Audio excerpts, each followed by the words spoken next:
Bonsoir et bienvenue à vous en direct sur Public Sénat. Voici les titres de votre édition du 22h ce soir. C'est la première mesure sociale forte du quinquennat de François Hollande, le retour partiel à la retraite à 60 ans. L'arbitrage très politique a été rendu ce matin. Au total, 110 000 personnes seront concernées pour un coût estimé à 1,1 milliard d'euros par an. C'est une mesure de justice, affirme le gouvernement. La droite dénonce la folie des cadeaux fiscaux. Réaction ce soir sur ce sujet et d'autres de notre invité politique, Olivier Besancenot, figure emblématique du NPA. Et l'annonce de ce nouveau dispositif sur les retraites intervient à 3 jours du premier tour des législatives. En campagne, le gouvernement veut donner des gages à l'électorat de gauche. Objectif, obtenir la majorité bien sûr, mais tout seul, sans alliés encombrants.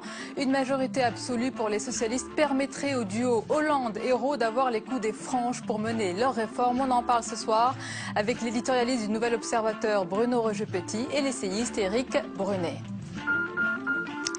Et puis ce n'est pas n'importe quelle économie qui est en difficulté. 4e puissance économique de la zone euro, l'Espagne donne d'effrayants signes de faiblesse minés par la défaillance de son système bancaire. Le pays devrait se résoudre à demander l'aide de l'Europe, mais échaudé par le cas grec, les Espagnols ne veulent surtout pas subir d'ingérence ou pire, se voir donner des leçons d'orthodoxie budgétaire par les Allemands. Décryptage à suivre de Jean-Louis Gombaud tout à l'heure. Voilà pour les titres de votre 22h. Merci d'être en notre compagnie ce soir. Il est bien sûr à la manœuvre sur les grands dossiers sociaux. Le Premier ministre mène les négociations et procède aux arbitrages en liaison continue avec l'Elysée sur les sujets aussi sensibles que le coup de pouce au SMIC qui sera décidé début juillet ou encore sur le retour partiel à la retraite à 60 ans annoncé ce matin. On écoute Jean-Marc Ayrault, invité du 20h de TF1 ce soir. C'est un engagement que le président de la République a pris pendant sa campagne, il est tenu. Et puis c'est une mesure de justice, parce que trop de personnes qui ont commencé jeunes à travailler, qui ont souvent travaillé dur, étaient obligées de cotiser 2 années de plus pour partir à la retraite alors qu'elles avaient leurs 41 années de cotisation. Donc c'est chose faite, c'est chose décidée, et en même temps, nous connaissons la réalité financière de nos régimes de retraite, donc c'est une mesure qui est financée et qui est équilibrée, et qui, après concertation avec les partenaires sociaux, concerne à la fois les salariés du privé, du public, de l'agriculture et les travailleurs indépendants. Donc c'est-à-dire beaucoup de catégories de Français. Et dans le détail, ce sont quelques 110 000 salariés qui pourront, dès cette année, cesser de travailler à 60 ans. La promesse électorale de François Hollande, concrétisée à 3 jours du premier tour des législatives, est une mesure de justice pour le gouvernement. Le décret, fruit de délicats arbitrages, améliore notamment le sort des femmes et des chômeurs. On voit tout cela avec Fabrice Cunet. C'était la promesse de campagne du candidat Hollande la plus débattue. C'est désormais la première grande mesure du gouvernement Ayrault. Le décret permet aux personnes ayant commencé à travailler à 18 et 19 ans et ayant 41,5 années de cotisation de partir à la retraite à 60 ans et à taux plein. 2 catégories de salariés en particulier vont voir leur situation s'améliorer. Les mères de famille d'abord. Elles vont gagner 2 trimestres supplémentaires au-delà de 3 enfants. Les chômeurs ensuite. Là encore, ils gagnent 2 trimestres considérés comme cotisés. Cette mesure doit permettre à des seniors au chômage de faire la jonction entre leur indemnisation et la retraite. La mesure, effective au 1er novembre, concerne 110 000 personnes, du public comme du privé, dès 2013. Son coût est évalué à 1 milliard d'euros la première année, pour atteindre 3 milliards en 2017. Il sera financé par une hausse de 0,1 point des cotisations salariales et patronales. Et en réaction à ce nouveau dispositif, la droite s'alarme de la folie des cadeaux électoraux de la part du gouvernement. Selon Jean-François Copé, tout cela va conduire à une hausse massive des impôts. Et puis, qu'en est-il ailleurs en Europe sur ce dossier des retraites? Vous allez voir qu'au moment où la France renoue partiellement avec la borne des 60 ans, cette limite d'âge recule partout ailleurs en Europe. Les détails avec Monir Soussi. En Europe, les citoyens ne sont pas tous égaux devant la retraite. Souvent pris comme modèle, l'Allemagne a relevé l'âge de départ en 2007. Aujourd'hui, les salariés sont tenus de partir à 65 ans et à l'horizon 2029, l'âge devrait être repoussé à 67 ans. Outre-Rhin, les seniors travaillent de plus en plus. Le vieillissement de la population, couplé au faible renouvellement des générations, pousse les aînés à quitter leur emploi plus tard. Si en Allemagne, une partie du problème est démographique, en Espagne, c'est le chômage. Avec près de 20% de demandeurs d'emploi, la question du financement des retraites inquiète Madrid. En 2010, le gouvernement socialiste de José Manuel Zapatero a donc voté une réforme repoussant à 67 ans l'âge du départ à la retraite.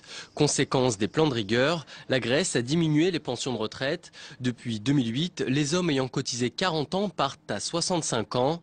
Les femmes devront s'aligner sur cet âge dès l'année prochaine. Au Royaume-Uni, le système par capitalisation domine dans le secteur privé. L'allongement de l'âge légal à 66 ans touche donc en priorité les fonctionnaires qui avaient fait grève à l'annonce de la mesure. C'est la Suède qui détient le record d'Europe où les seniors peuvent quitter leur emploi à 67 ans. Et avec l'accord de leur employeur, ils ont même la possibilité de prolonger leur carrière jusqu'à 70 ans. Et dans l'actualité également, Martine Aubry reçue aujourd'hui à l'Elysée dans le cadre des consultations des chefs de parti avant le G20 au Mexique. Elle est restée évasive à sa sortie sur son départ de la tête du PS, préférant insister notamment sur le scrutin à venir ce dimanche et la nécessité pour la gauche d'obtenir une majorité. Et c'est juste après sa rencontre avec Martine Aubry que le président Hollande s'est rendu à Caen, en Normandie, pour le 68e anniversaire du débarquement du 6 juin 1944. Après être passé par le cimetière de Ranville, il s'est rendu au mémorial de Caen. Le président s'est posé, je cite, en garant de la mémoire collective, appelant à l'émergence d'une conscience européenne pour enrayer la haine et l'extrémisme. Sur la forme et plus légèrement, le chef de l'État a fait le déplacement en voiture et non en avion. Une nouvelle illustration probablement de la normalité voulue par François Hollande. Et j'accueille tout de suite notre invité politique. Il est ex-candidat à la présidentielle, ancien porte-parole du NPA, mais toujours une figure emblématique du parti d'extrême gauche, Olivier Besancenot. Bonsoir. Bonsoir. Bienvenue à vous. Nous allons parler du fond, bien sûr, ce soir, mais sur la forme, que le président de la République, on vient le voir, privilégier la voiture comme mode de transport. Est-ce que c'est de l'artifice ou est-ce que c'est cohérent pour un signe d'une présidence normale? Ça me laisse complètement indifférent. Je ne peux pas vous dire comment. Est-ce que l'adepte du vélo que vous êtes n'irait pas jusqu'à lui conseiller la petite reine pour ses déplacements officiels? Pour moi, c'est les commentaires sur la forme. Je me souviens que la gauche était rentrée dans le panneau à l'époque de l'élection de Sarkozy. Commenter que la forme en oubliant le fond. Et moi, ce qui m'importe, c'est le fond. Après, il y a une question qui est liée à la forme et au fond. C'est la question de la représentation politique. Et la représentation politique, mais ça dépasse la gauche. On en est très très loin. Il suffit de regarder qui on retrouve sur les bancs de l'Assemblée nationale. On y voit rarement des femmes. On y voit rarement des jeunes, rarement des ouvriers, rarement des noirs, rarement des arabes. C'est-à-dire, bref, toute la société qu'on connaît au quotidien. Ça évolue, notamment au Sénat. Vous l'avez vu avec la nouvelle. Ça évolue dans le bon sens. Il y a encore des efforts à faire. Alors parlons du fond. On en est très loin, mais il faudrait parler de choses concrètes. C'est-à-dire, par exemple, ne pas faire plus de 2 mandats. Et puis ensuite retourner au boulot et laisser sa place à ceux qu'on voit jamais sur les bancs des assemblées démocratiquement élus, c'est-à-dire ceux qui ressemblent à la majorité de la population. Puis il faudrait plafonner la rémunération des élus aussi, puisque les élus sont censés nous représenter. Il n'y a pas de raison qu'ils gagnent plus d'argent que la majorité de la population. Pour vous, c'est plus important que prendre la voiture. Alors parlons du fond. C'est sans doute la première mesure sociale forte du gouvernement. Retour partiel à la retraite à 60 ans. Cela concerne quand même quelques 100 000 salariés. Est-ce que c'est un progrès selon vous? C'est un tout petit progrès qui est même en deçà de ce qu'il avait promis. Je le dis au passage, puisqu'il y avait plus de 150 000 personnes qui devaient être concernées par la seule promesse d'Hollande. Et la promesse d'Hollande, à l'époque, on disait qu'elle était largement en deçà de la situation. Pourquoi? Vous avez eu un petit sujet sur les comparaisons européennes, et c'est marrant, on s'arrête toujours à la moitié du chemin. On nous explique qu'en Allemagne, on va travailler jusqu'à 65 ou 67 ans. C'est vrai, soit, mais en Allemagne, on travaille 35 annuités. Pas 41 annuités et demie, 35. C'est même pas les 37 et demi qui existaient en France, dans le public ou dans le privé, au moment où il y a eu la réforme Balladur. Je dis ça pourquoi? Parce que même pour faire les 37 annuités et demie, aujourd'hui, il n'y a qu'une minorité de salariés qui arrivent à le faire. Alors quand vous dites la retraite à 60 ans, pour ceux et celles qui auront fait leurs 41 annuités et demie, vous ne parlez qu'à une toute petite minorité, et le problème, il est là. C'est de savoir si oui ou non, on a les moyens, et moi je pense qu'en répartissant les richesses, on a les moyens de le faire. Je rappelle qu'il y a 10% du PIB. Il y a des richesses, Olivier Besançon, mais il y a la réalité aussi des déficits publics. Il y a l'urgence sociale que vous rappelez souvent. Vous reconnaissez que la marge de manœuvre du gouvernement est étroite et que c'est quand même un premier pas. Mais je vais vous expliquer. Pendant la campagne électorale, on a vu des perles à rigueur débarquer sur tous les plateaux télé, plein d'économistes et tout, qui faisaient transpirer tous les candidats dès qu'ils avaient une mesure qui dépassait les 3-4 milliards.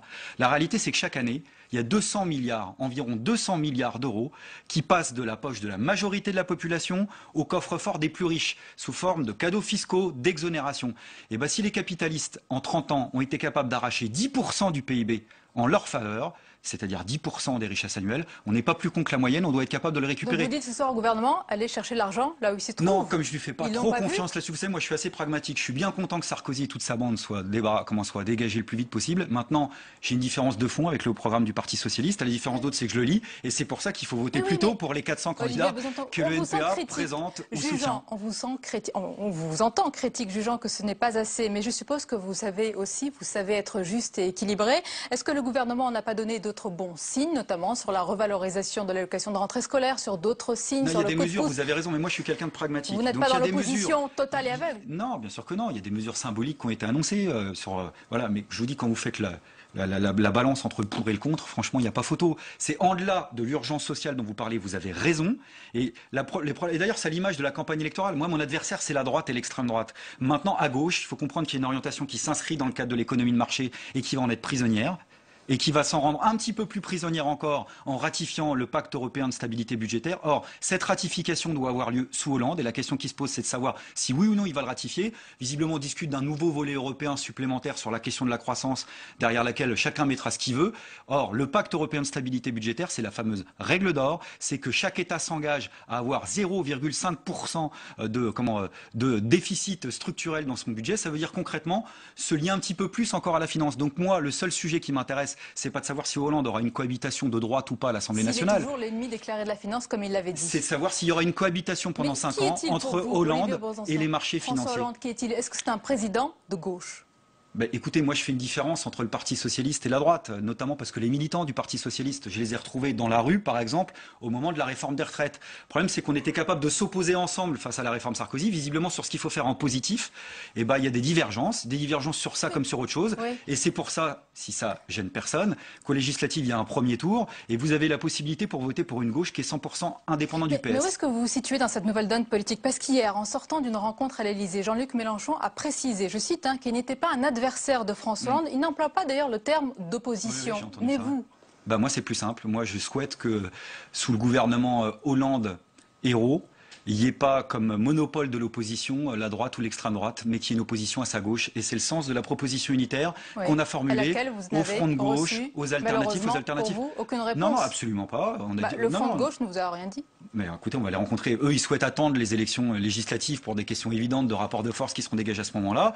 Il y a des discours alternés, des fois, voilà, on verra. Nous, on souhaite, franchement, si le front de gauche décide de ne pas aller au gouvernement, de ne pas soutenir la majorité présidentielle, pour nous, ça ira dans le bon sens, parce que ça veut dire que, je termine, il y aura une opposition qui soit suffisamment indépendante des rapports avec les partis avec le Parti socialiste pour appuyer ce qui va dans le bon sens, et suffisamment libre pour faire avancer le restant à grands coups de pied dans le derrière, c'est-à-dire par des mobilisations. Parce que pendant les législatives, par exemple, on a un exemple concret, qui est celui des licenciements en cascade, des plans sociaux. Je voulais juste et ça, c'est un terminer exemple concret. sur ce que vous appelez le rapprochement de cette gauche radicale. Ce front, on peut quand même se poser la question, pourquoi vous ne l'avez pas fait avant la présidentielle? Pourquoi vous venez maintenant, après la bataille, avec, il faut le dire, des troupes clairsemées, pour proposer maintenant d'intégrer le rang? Écoutez, clairsemées, j'en sais rien, mais en tous les cas, dynamique votre score et n'a pas active. été flamboyant, voilà. Mais oui, mais en même temps, on a eu un bon candidat, Philippe Poutou, qui savait sur les plateaux télé, lui, concrètement, ce qu'était la vie quotidienne de millions de personnes. Ça change avec beaucoup de choses. Maintenant, vous avez raison.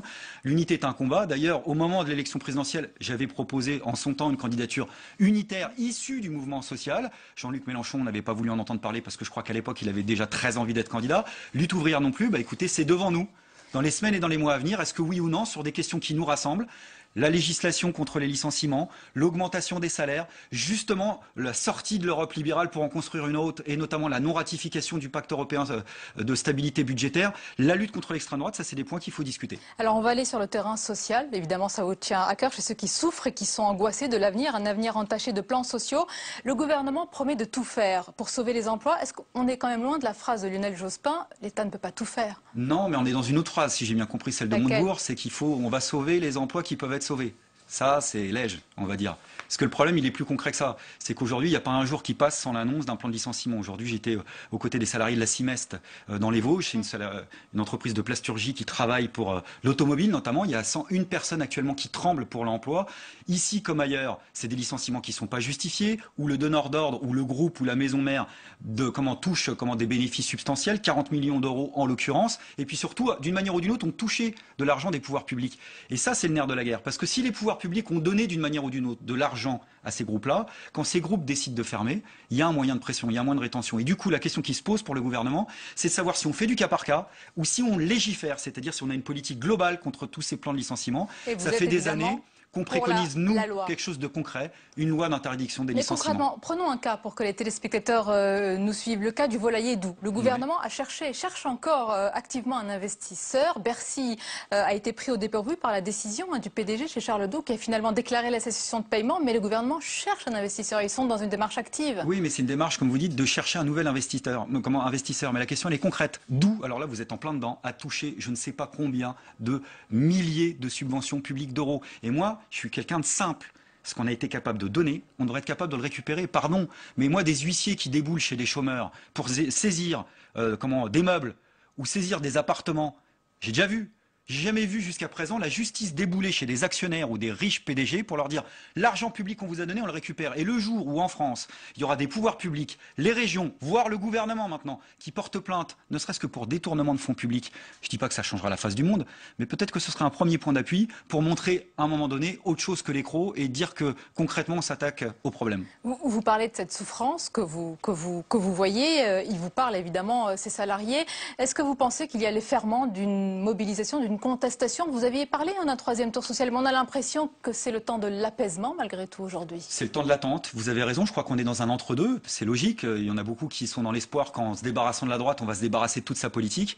Malheureusement, même en se débarrassant de la droite, on ne se débarrasse pas de sa politique, il y a des mesures phares du sarkozysme sur lesquelles le gouvernement ne propose même pas de revenir. Je pense au service minimum.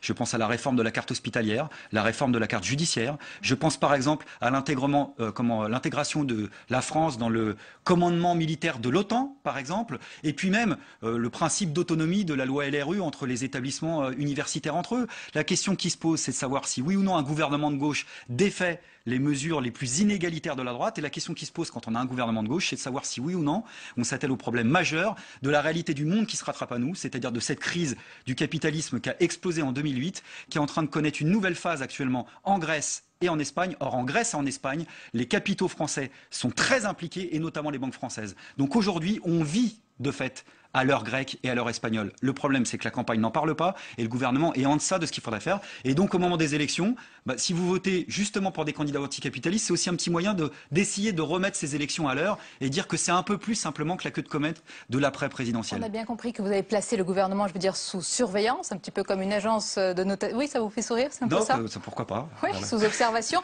Mais vous souhaitez la réussite du président de gauche, François Hollande? Non, moi ce que je souhaite, c'est la réussite des idées anticapitalistes. Voilà, c'est ça que je préconise. Et pour ça, ça passe par la défaite de la droite. Donc résister ensemble face à la droite, à l'extrême droite, pas de souci. Maintenant, sur ce qu'il faut mettre en avant, pardon, mais là, j'invente rien. Il suffit de se souvenir simplement ce qu'a été la gauche au pouvoir en France. Il suffit de regarder ce qu'ont fait des gouvernements de gauche libérales en Espagne ou en Grèce pour savoir que face à l'austérité, tout le monde sera confronté à des choix et à des choix radicaux. Et la question qui se pose, c'est de savoir si on continue à subir la dictature des marchés financiers. Et au-delà des slogans, il y a des mesures concrètes. Je rappelle par exemple que les intérêts de la dette, l'argent public qu'on donne et qui permet à une minorité d'individus de se gaver d'argent, c'est un des plus gros budgets de l'État, c'est environ 50 milliards d'euros. Et ben nous, on serait pour arrêter de rembourser les intérêts de la dette et réclamer un audit, c'est-à-dire une enquête publique pour savoir ce qu'il y a dans cette fameuse dette publique en France, en Grèce ou en Espagne. Besancenot ce soir. Merci beaucoup d'avoir été notre invité. La suite du 22h dans un instant, c'est le débat d'éditorialistes pour commenter et analyser l'actualité. Et une actualité dont vous avez parlé, c'est une actualité inquiétante en Espagne, le pays devenu maillon faible de la zone euro. Son secteur bancaire est en pleine déroute. Madrid n'a pas encore lancé de SOS à l'Europe, mais une aide directe aux banques privées est d'ores et déjà exclue par Berlin. Les détails avec Elisa Bertolomé. L'Espagne, proche de l'asphyxie. Depuis plusieurs semaines, le pays peine à sauver ses banques en difficulté, mettant en péril sa situation vis-à-vis des marchés financiers. Une seule solution pour ne pas couler, faire appel à la solidarité européenne. L'appel, presque un SOS, a été lancé hier par le gouvernement espagnol. Évidemment, nous sommes convaincus qu'avec plus d'Europe, nous sortirons sans aucun doute d'une situation compliquée, difficile, d'une situation de crise. C'est le message que nous voulons faire passer. Un appel entendu par plusieurs pays européens. Mais les solutions divergent. L'Allemagne refuse d'accorder une aide sans contrepartie. La France plaide, elle, pour une utilisation directe des instruments créés par l'Union. Parmi eux, le mécanisme européen de stabilité qui fonctionnera à partir du 1er juillet. Si le gouvernement espagnol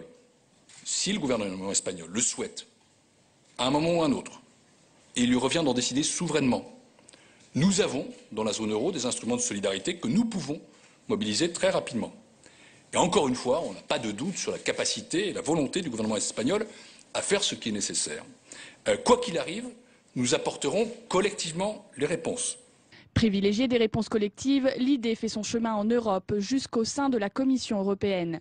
L'institution a présenté aujourd'hui un plan à moyen terme. Elle préconise la mise en place d'une union bancaire pour gérer les crises. Le débat avec nos invités ce soir, je vous les présente avec plaisir. Bruno Roger-Petit, bonsoir. Bonsoir. Et bienvenue à vous. Vous êtes chroniqueur politique au Nouvel Observateur. On est ravis de vous accueillir. Sur le plus du Nouvel Observateur. Sur le plus, c'est une bonne précision. Éric Brunet, bonsoir. Bonsoir. Alors vous me dites si c'est bon, essayiste, animateur sur RMC avec l'émission Carrément Brunet à suivre de 13h à 14h. Parfait. Et notre chroniqueur Jean-Louis Gombaud à 22h, notre compagnie. Merci Jean-Louis et bonsoir. Bonsoir Sonia. Et pour croquer l'actualité que nous allons commenter, le dessinateur de Marianne, Pascal Gros. Bonsoir Pascal. Bonsoir. Merci d'être avec nous. On va commencer messieurs par parler de l'Espagne qui devrait lancer un SOS. Jean-Louis Gombaud, ce n'est pas n'importe quelle économie de la zone euro qui est en difficulté. C'est le double de Portugal plus Grèce et plus Irlande. Donc c'est 12% du PIB européen. Donc c'est une tuile qui nous tombe dessus et qui est beaucoup plus violente que ce qu'on a connu. Alors la question qui est posée là, c'est la question des banques espagnoles. Il y a deux types de banques espagnoles. Il y a des banques espagnoles qui ressemblent aux banques françaises, c'est-à-dire qui sont très internationales, très dynamiques. S'il arrivait quelque chose, il suffirait par exemple que Santander vende ses intérêts en Amérique latine. Ça fait jamais plaisir, mais elle s'en sortirait facilement. Puis il y a toute une série de banques espagnoles qui sont liées, vissées au marché propre espagnol et qui plongent avec le plongeon du marché immobilier espagnol. Elles ont financé à coût de milliards et de milliards d'euros des immeubles, des infrastructures qui ont évidemment monté en prix au fur et à mesure qu'on les finançait. Le marché immobilier s'est effondré et il y a un trou dans les bilans. On ne sait même pas combien c'est 50, peut-être 100 milliards d'euros. C'est absolument considérable. Et il faut ajouter à cela qu'il y a des intérêts français. Les Français n'ont pas de banque en Espagne, mais les banques françaises ont prêté aux Espagnols et on évalue avec les Allemands d'ailleurs, qui là sont très impliqués, pour nous à 140 milliards d'euros français, si je puis dire, placés en Espagne et sans doute 150 milliards d'euros allemands qui sont placés en Espagne. Donc on est là devant une situation qui est effectivement qui n'a rien à voir en proportion avec ce qui se passe en Grèce. Éric Brunet, on a l'impression que les Espagnols demandent de l'aide, mais un peu à contre-cœur. Ils craignent le retour de bâton, les leçons d'orthodoxie, voire l'ingérence. C'est-à-dire que culturellement, c'est difficile de rentrer dans ce schéma. Les Espagnols ont été un peu comme les Français. Ils ont regardé le dépérissement grec de loin.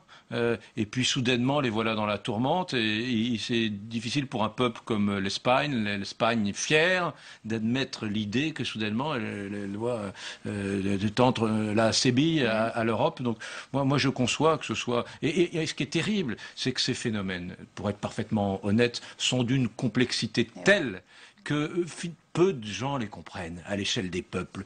Peu de Français ont pigé ce qui s'était véritablement joué en Grèce.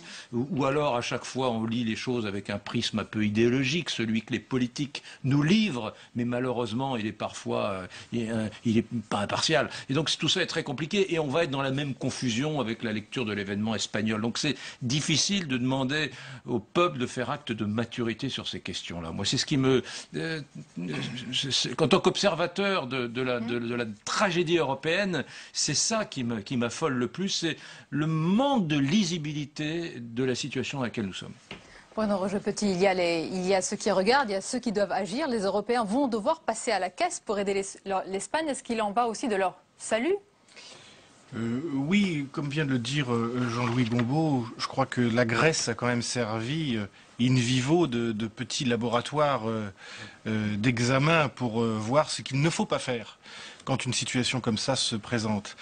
Qu'est-ce qui s'est passé en Grèce? On leur a expliqué pendant 2 ans, austérité, austérité, austérité, vous allez vous serrer la ceinture et vous allez voir ce que vous allez voir. Vous n'avez pas été sage, vous serez puni. C'était grosso modo le message qui leur était adressé. Et on a vu le résultat, ça a débouché sur une crise sociale, qui a débouché sur une crise politique. Les Grecs votent le 10 juin parce que les élections de mai ont été incapables d'accoucher d'une majorité de gouvernement, avec une percée d'un parti néo-nazi et une percée d'une gauche de gauche qui n'est pas nécessairement la plus apte à gouverner un pays de cette dimension-là par les temps qui viennent. Donc le grand mérite qu'a eu François Hollande depuis qu'il a pris ses fonctions, justement, et il a été entendu quand même. En tout cas, il a réinstallé ce débat-là, c'est de dire on ne peut pas imposer à un pays, même s'il doit faire des efforts, une vision qui repose uniquement sur l'austérité parce que c'est comme ça. Il faut qu'avec cette austérité, on importe une réponse qui soit elle-même porteuse d'espoir ou d'espérance, donc de croissance, parce que ça passe par là.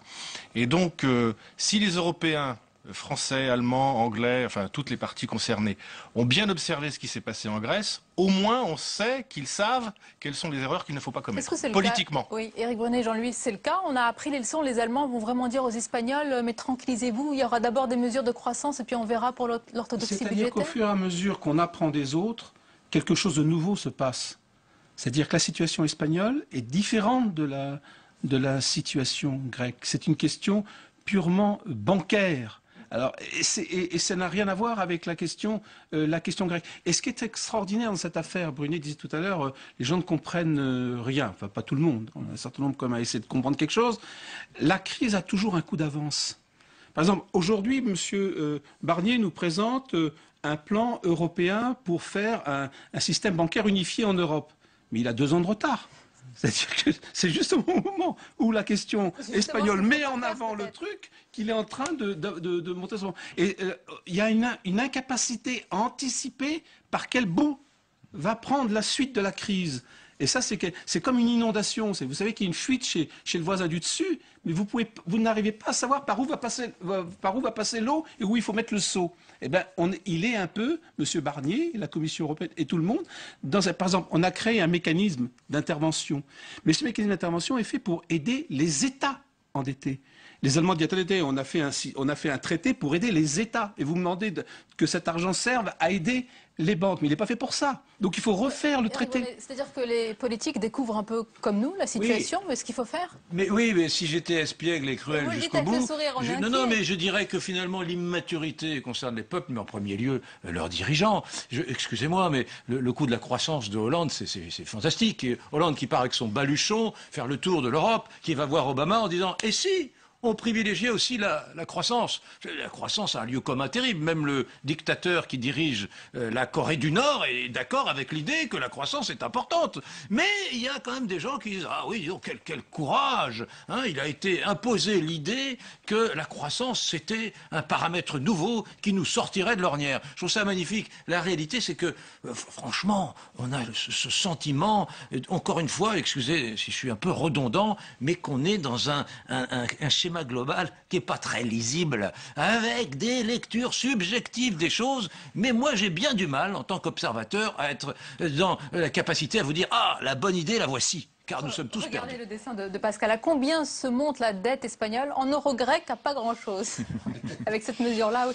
Bruno Roger-Petit, la croissance ne se décrète pas. Non, mais c'est amusant ce que vient de faire Éric, parce qu'il réécrit les choses de telle façon que François Hollande apparaîtrait comme quelqu'un de peu crédible sur la scène internationale. Ce qui s'est passé avec Obama, c'est pas ça. C'est que Barack Obama aussi a besoin de croissance en Europe. Il a besoin d'une Europe en bonne... Mais oui, on est tous d'accord. Oui, mais donc c'est pas pas la peine de présenter les choses comme tu viens de le faire en se moquant de François Hollande sur le thème il veut de la croissance parce qu'il faut de la croissance. Non, c'est pas une lapalissade. C'est que Barack Obama aussi a besoin de croissance en Europe, parce que s'il n'y a pas de croissance en Europe, il n'y aura pas de croissance aux États-Unis, c'est tout simple. Et Barack Obama, de ce point de vue-là, Angela Merkel lui pose un problème. Parce que si on applique à la lettre ce que veut faire l'Allemagne aujourd'hui... Mais Angela Merkel rêve de croissance. Elle veut de la croissance, Angela Merkel aussi. Si, elle veut qu'il y ait de la croissance austérité partout, surtout chez les autres. Elle veut que l'austérité ramène la croissance.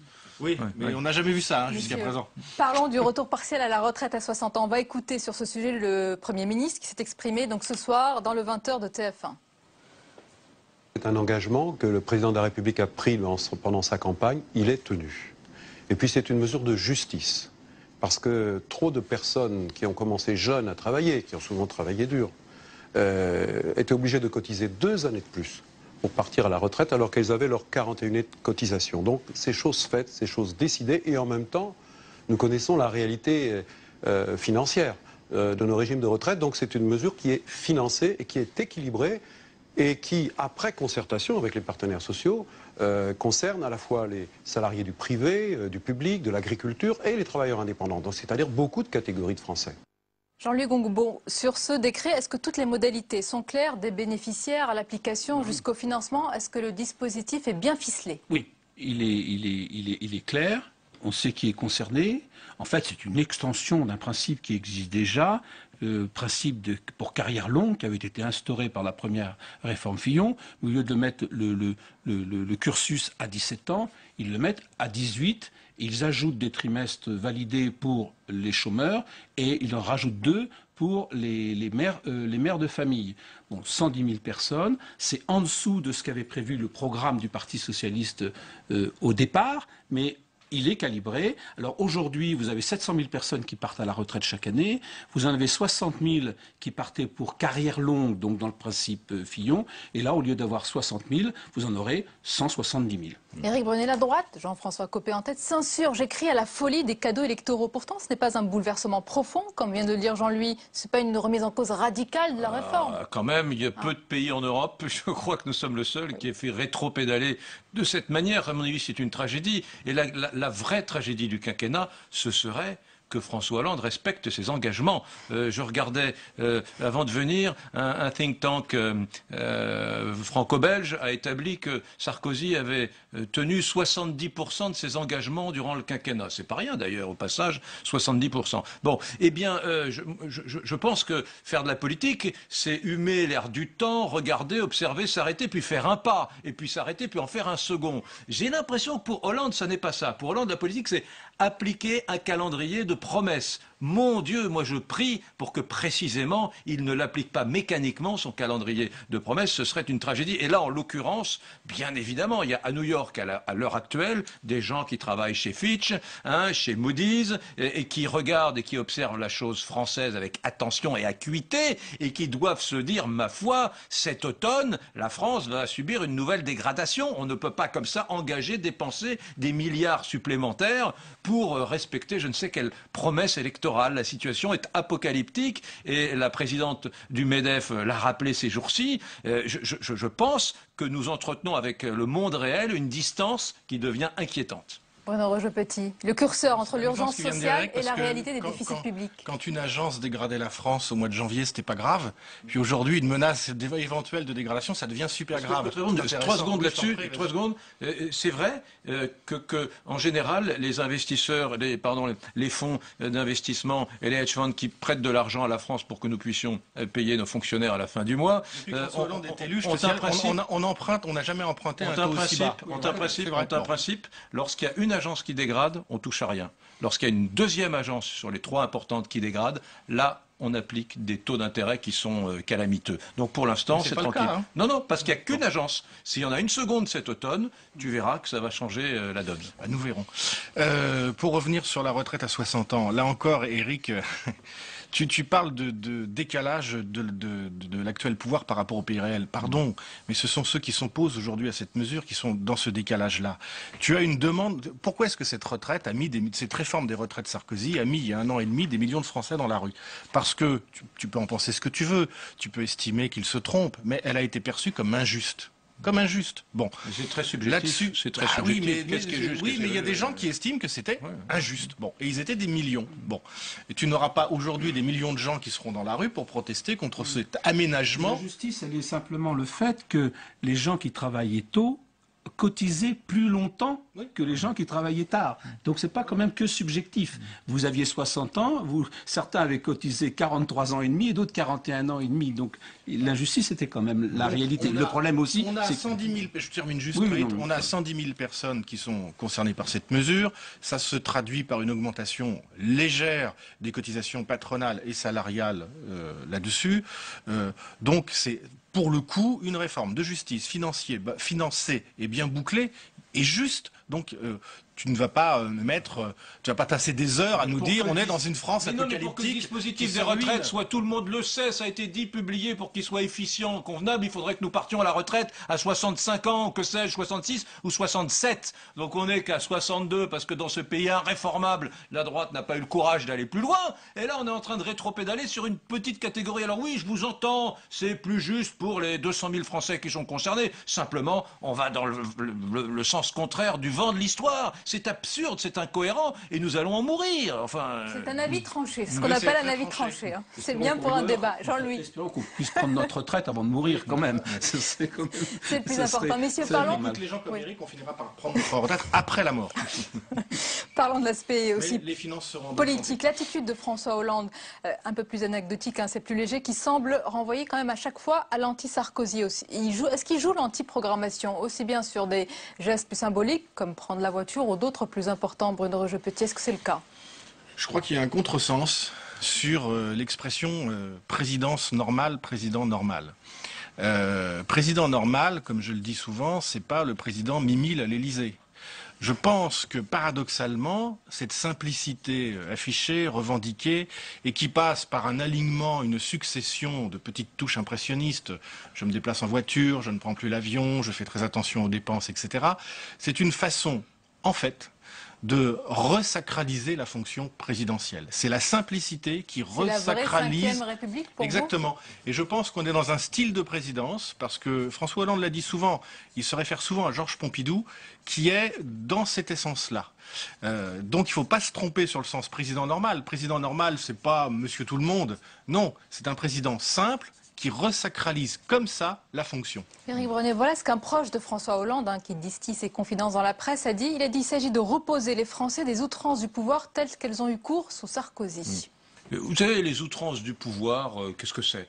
C'est un décor en carton-pâte qu'une majorité de journalistes un peu suivistes et moutonniers ont inventé. Je ne dis pas que Sarkozy a été parfait, mais on a inventé un truc horrible, mon Dieu, une valeur repoussoire universelle, le sarkozysme et ses outrances. Ma foi, l'histoire jugera. Moi, j'ai le sentiment que Sarkozy était un homme actif, mais un bien piètre communicant. Et j'ai le sentiment que, contre toute attente, ce François Hollande-là est plutôt un homme qui soigne la vitrine. C'est un virtuose de la communication. Nous faire des romans, des torrents de littérature sur la voiture qu'il emprunte pour aller là. L'académicien Max Gallo parle de simplicité ostentatoire. Oui, c'est une simplicité ostentatoire. Et ce train qu'il prend pour aller à Bruxelles, il paraît qu'il était suivi d'ailleurs par des avions. Et lui qui nous dit je prends le train mais pas l'avion, mais on l'a vu prendre un jet privé pour aller de Tulle à Paris. Enfin tout ça est absurde. Cessons de parler de ça.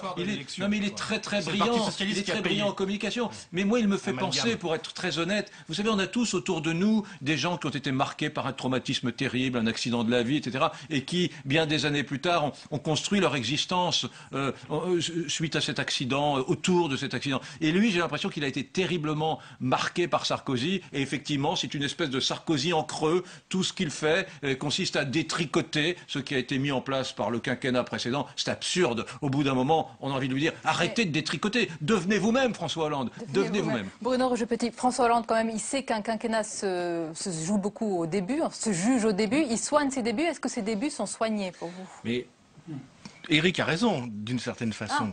Tout a été construit... Vous allez finir d'accord? Tout a été construit en contrepoint à ce qu'avait fait Nicolas Sarkozy dans les premiers jours, les premières semaines de sa campagne, et qui ont plombé son image de président durablement. Je ne rappelle pas les épisodes, mais je vais le faire quand même un peu, le Fouquet's, le yacht de Bolloré, etc. Tout ce qu'a fait François Hollande s'est inscrit en creux à l'inverse de cela. Donc effectivement, la simplicité, la sobriété, et cette façon de s'insérer dans l'espace public sans le saturer. Et d'une certaine façon, la photo présidentielle officielle dont beaucoup de gens se moquent est vraiment le symbole de ça. C'est-à-dire qu'elle est apaisante. Voilà. Et c'est le mot-clé de ce début de quinquennat. Alors il sait très bien, François Hollande, qu'il ne va pas faire le quinquennat là-dessus. Et vous verrez que dans 6 mois, dans 1 an, il reprendra l'hélicoptère pour faire les déplacements franco-français, c'est une évidence. Mais en tout cas, ce premier mois de présidence, de façon symbolique, a été parfaitement réussi. Voilà. Le mot de la fin, Jean-Louis. Le mot de la fin, c'est ce qu'a dit quand même Moscovici cet après-midi, lorsqu'il a dit le déficit budgétaire sera plus important que prévu et je maintiendrai le cap prévu initialement. Autrement dit, si on fait les calculs, il s'est engagé aujourd'hui à trouver 10 milliards d'ici à la fin de l'année pour tenir les comptes publics. Et ça, c'est un défi. Et ça, c'est un défi. Les riches paieront. Merci, messieurs. Merci d'avoir été nos invités. Merci beaucoup, Pascal Gros. Merci, Brunet, Bruno Rogeau-Petit et Jean-Louis Gombault. Merci. La suite du 22h, on va parler à présent des législatives. Et pour l'occasion, nous avons suivi un candidat. Il s'agit du souverainiste Nicolas Dupont-Aignan dans l'Essonne. C'est Fabrice Quinet qui l'a suivi. On regarde cela ensemble. En campagne pour les législatives, Nicolas Dupont-Aignan est un homme pressé. Mais je reste pas longtemps, une demi-heure. 30 minutes, pas plus, avec ses candidats à Paris. Des candidats qu'il retrouve sans ironie au François Copé. Ça va? Bonjour madame. Au total, Debout la République annonce 300 candidats. Une première victoire, car il a fallu convaincre, motiver après seulement les 1% aux récentes présidentielles. Une motivation qui ne pouvait être financière. C'est vrai que ça n'a pas été simple parce que nous n'avons pas les financements publics. Donc il a fallu jouer la solidarité à fond entre l'ensemble des candidats, leur soutien, leurs amis, leurs familles. Et Debout la République a recruté large. Sur ces 300 candidats, 200 n'ont jamais fait de politique, de l'aveu même de leur président. Rapide tour de table des Parisiens et il faut déjà repartir. Malheureusement, moi c'est une course de vitesse, on ne va pas m'en vouloir, mais il faut que le navire amiral n'ait pas de soucis. Oui, tout à fait. Voilà. Dans sa circonscription, comme au niveau national, Nicolas Dupont-Aignan joue gros, car ce gaulliste opposé à l'Europe de Bruxelles voudrait peser à droite. On joue la poursuite d'une certaine idée de la France, d'un mouvement gaulliste en France. C'est important. Pour moi, c'est important, car je ne crois pas que l'UMP ni le Front National ne puissent être la seule réponse à l'opposition socialiste. Je pense qu'on peut faire autre chose. Et je pense qu'on doit retravailler avec tous ces mouvements, reconstruire totalement la droite à terme. Sauver sa tête et gagner quelques financements, un premier objectif. Avoir 2 ou 3 députés dans l'hémicycle, le rêve compliqué d'un Nicolas Dupont-Aignan bien isolé. Et on va jeter un coup d'œil sur le dessin de Pascal, le dernier dessin de cette soirée. Hollande, c'est l'anti-Sarkozy. Il est tombé du yacht de Bolloré. Merci beaucoup Pascal d'avoir été avec nous ce soir pour croquer cette actualité. À très bientôt. La dernière page du 22h à présent avec tout ce qui vous a échappé dans le reste de l'actualité. Regardez, c'est le tour de l'info. Il est préparé par Cécile Sixou.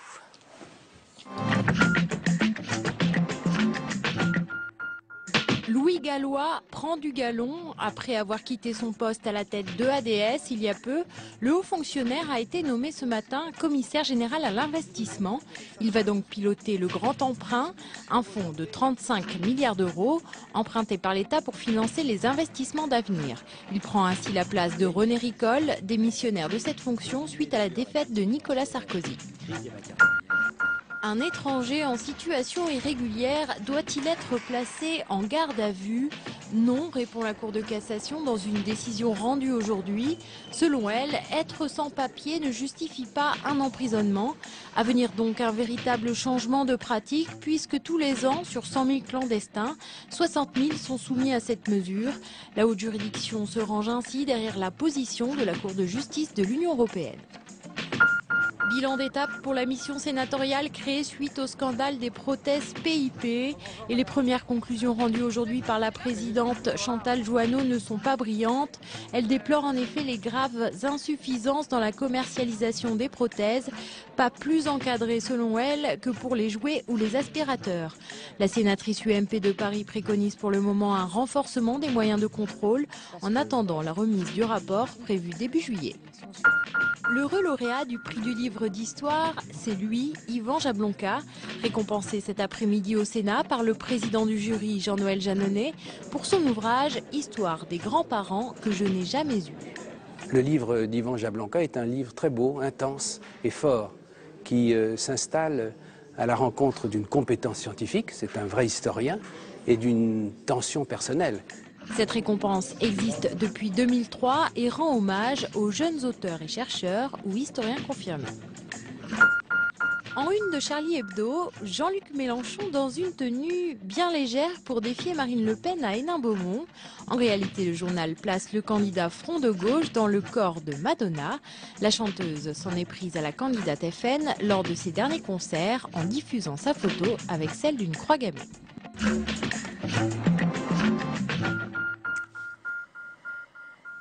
Et voilà, c'est la fin de ce journal. Merci à vous de nous avoir suivis. Je vous souhaite une belle et douce soirée en notre compagnie. Je vous dis à demain avec plaisir.